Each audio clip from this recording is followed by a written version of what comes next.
Hello hello good morning everyone. अहिले यहाँ बुकारेस्टमा यस्तो हिउँ परेको छ। हामी अहिले यहाँ कम्पनीको कम्प्रेसर हेर्न आएको, खोल्न आएको। यस्तो छ कम्प्रेसर नचलेर पहिला यहाँ बत्ती अन गर्नुपर्छ के।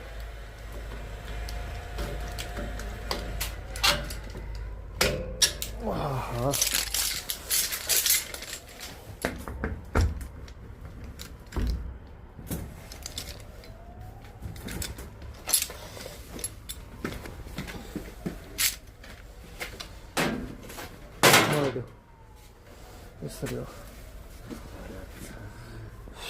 टेम्परेचर यहाँ -1 पुगेको छ। अब यसलाई 2-3 आइपुग्छ मात्र यो मेसिनले काम गर्छन्।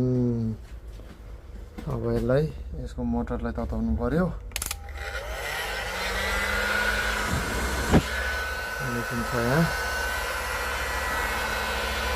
यसलाई हामीले अब हिट दिँदैछौँ। अब के हुन्छ हेरौँ। हामी चाहिँ यतातिर छौँ।